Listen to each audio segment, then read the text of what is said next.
蛙家的朋友，大家好，我是花艺师威斯利。过年的时候，只要摆上一盆喜气的新年花礼，就能让家中立刻充满过年的气氛。还没订阅的朋友，记得先订阅并开启小铃铛哦。今天我们就要来用家里随手可拿的东西来做花器，还有带大家到花市挑选最容易买到的花材。我会教你用最简单的方法插好一盆充满年味而且喜气洋洋的新年花礼哦。首先跟着我到花市挑花吧。今天我们到台北内湖花市选购花材，眼花缭乱，怎么挑选呢？快跟着我一起来选花吧。今天选的花呢，大概颜色主要就是以红色、橘色跟黄色为主。今天还选了一些比较年味比较重的哦，例如说，手边有的这个南瓜茄，哦，这个象征就是结果。像这个是金钻凤梨，然后有非常贵气的牡丹菊，然后黄色系的海芋，还有呢，我们最常见的就是兰花，因为我们的年花最主要是要在过年的时间摆上一盆之后，可以维持大概在3-4个礼拜。在枝材的选择上面，我们选择了几项，第一个是选择了松，一般的这种细叶松，再来就是柏树。那松呢有代表节节高升的意思，那柏树代表长寿。另外呢，我们选了2款柳，一种是红色的柳，这会让你觉得一直不断的扶摇直上；另外一个呢，有一种飘逸感的雪柳，作为我们今天的枝材的一个主架构。它是一个环保的花泥，然后它如果结束之后，它是可以重复使用的。然后呢，泡花泥的部分就只要把花泥直接放到比它的高度还要高，然后放着就让它慢慢吸水，等到它全部沉下去之后，花泥就完成了。首先看一下我们刚刚已经泡湿的海绵，它的海绵的颜色就会呈现比较深绿色的颜色，那这样子摸起来也会有点水水的感觉，这样就代表这里一个花泥已经充满了水喽。我们选择我们今天的主花面积最大的牡丹菊。凤梨的部分呢，我们也会先选高度去裁切我们需要的。然后多余下方的叶子，因为它比较靠近花泥的部分，我们就会把它拔掉。这一朵也可以把它拔掉，直接把它放下去。2朵的部分呢，尽量不要做一样高，我们可以做高低低的，可以去增加整个作品的层次感。接下来东亚兰的部分，因为我们今天的盆器没有很高，所以我们可以不用整枝插。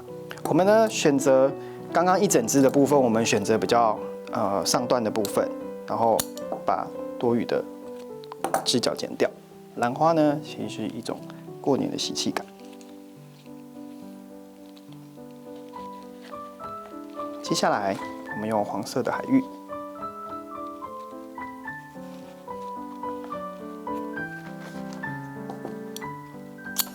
海芋的部分一样用高低的。海芋呢，因为它有一个弯曲度，可以利用它的弯曲度来去做一点基本的不一样的造型。用3支海芋。然后这支可以稍微短一点点，我们可以在下方，我们可以利用绿石柱开始打底。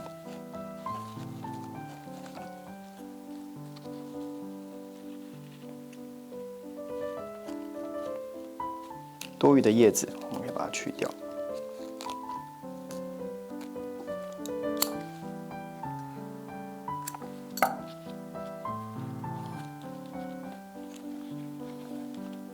接下来我们来放一下，这个是象征结果的南瓜茄。南瓜茄呢，其实有很多个颜色，希望过年也可以这样子结实累累。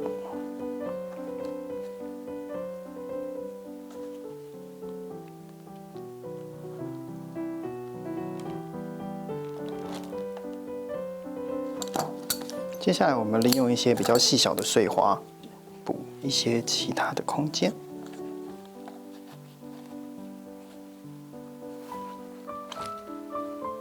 有些呢，甚至可以这样子的材质，这样子也是可以来去做一个组合。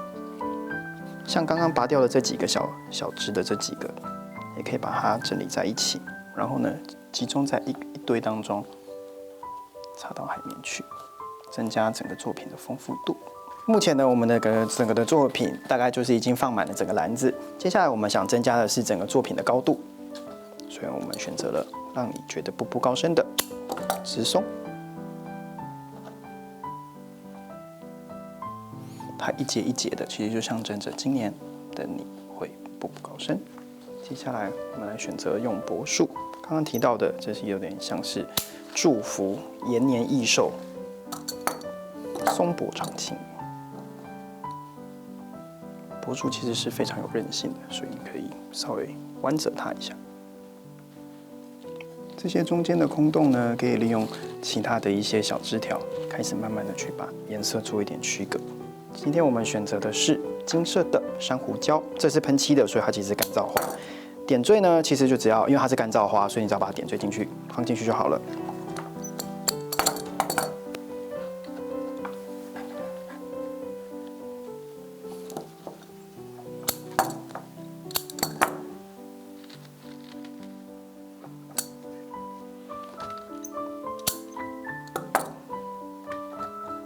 接下来用一点玫瑰金的金合欢，这个因为也是喷色的。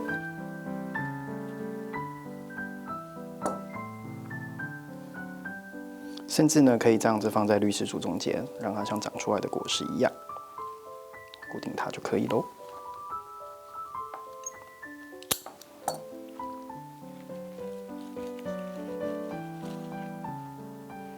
好，接下来我们来用红柳。把红柳枝放上去，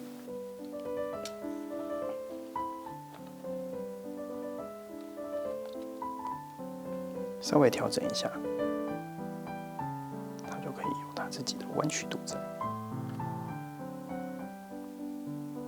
最后，我们加上一点点的雪柳，来去让整体的空间感变得更加丰富。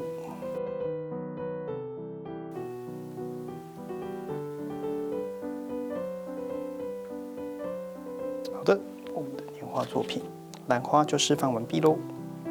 走一趟花市，挑选适合年节气氛的花材，利用家中随手就有的盘子、马克杯或者是提篮，不用特殊的工具，也不需要什么复杂的技巧，只要掌握以下的技巧：一、先放入大面积的花材；第二，选花材的时候记得要挑颜色对比的花；第三，擦出高低层次。其实这样子几个重点就能够让自己简单插一盆充满年味的花喽。把完成的作品摆在家里不同的空间，就能拥有专属自己的过年气氛哦。